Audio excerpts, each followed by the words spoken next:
Hi, so I was having a conversation yesterday with a friend of mine who was talking about a situation he'd found himself in a few days earlier. So my friend was in a meeting and he was having a presentation from somebody else remotely, but he was physically in the same meeting room as some other colleagues.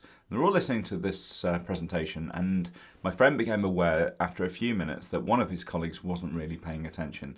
He was looking at his laptop screen, he was typing away, he was kind of clearly concentrating on what was going on his computer rather than what the person was saying in the presentation. Added to this, my friend said, look, of all of the people in the room, this is the person who should have been paying most attention.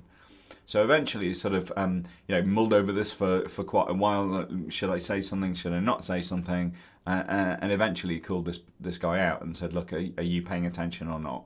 And this person sort of admitted that they weren't and closed the laptop lid.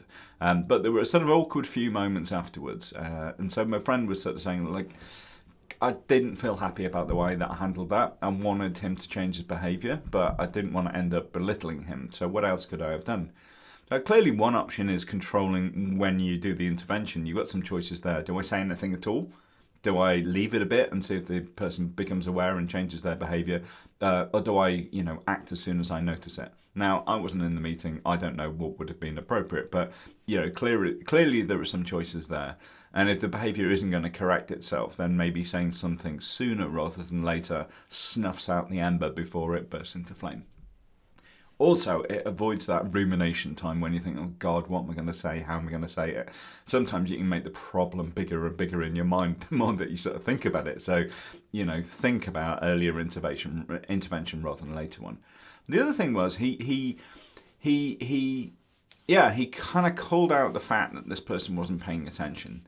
And he sort of said, well, look, it sort of felt a little bit belittling or patronising. So, is there a better way I could have done it where I maybe gave the clarity, but didn't sort of impugn his reputation or his character? And so I sort of said, well, look, Aristotle, dead dude, 2,500 years ago, talked about this in Peace on Persuasion. He was talking about rhetorical devices in communication. So Aristotle basically said there's three ways of persuading people. You can persuade them through logic, through emotion, or through ethics. So a logical persuasive piece would have been to say, look, if you are paying attention to what's on your computer screen, by sort of definition, you're not really paying attention to what's being said here. So you can't really comprehend what is being said. So can you make a choice between what you're going to concentrate on? In my view, you should be concentrating on what the presenter is saying. An appeal to ethics might have been, okay, you're a senior manager, and we're all senior managers in here, and we have a certain standard of behaviour, and we've got to set a good example. And when you're not present and you're not paying attention, you're not setting a good example, and it's not really the kind of behaviour that I expect from senior managers. Now, the problem with an appeal to ethics in this situation is it's kind of a bit of a character attack, right?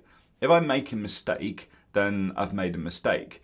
But if I'm not showing up in the way that I'm supposed to be showing up in that kind of way, it says something kind of a bit more fundamental about me. So an appeal to character or an appeal to ethics can be very, very effective. But you kind of need to be careful about when it's applied because, is it going to induce a defensive reaction if you do?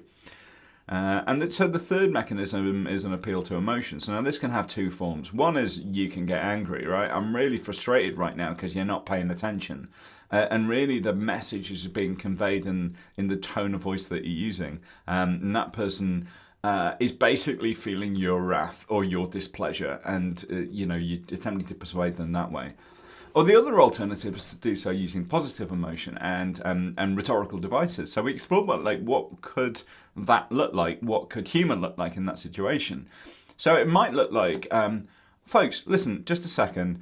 If there were to be a test at the end of this presentation, I'm not sure that I would be able to pass unless I was fully paying attention. Now, no names, no pack drill, but can everybody satisfy themselves in their mind that if we were going to have a test on this, you'd be able to pass with flying colours? Just putting it out there. Anyway, sorry, presentation, as you were saying. Now, I wasn't in the room. I know the people involved, actually, but I wasn't in the room. And I don't know the precise set of circumstances. And that's kind of my language, not his language. But nevertheless, giving my friend some options to think about in this particular situation felt like it was quite helpful. Felt like he had a few more tools in his toolkit that he could lean on next time, so that he wasn't necessarily just going to sit there angsting about what he was going to say, and also angsting about, do I say anything and make this person feel bad, or do I shut up and therefore not do something in a situation when I should have done something. So yeah, bit of inspiration there from an old dead white dude from 2,500 years ago. Amazing how much of this stuff has basically been solved way in prehistory. But I thought it was interesting, thought it'd be interesting to share. Be interested how you would have handled that situation yourself. Drop in comments below. And meanwhile, I'm Gareth, and I will see you on the next video.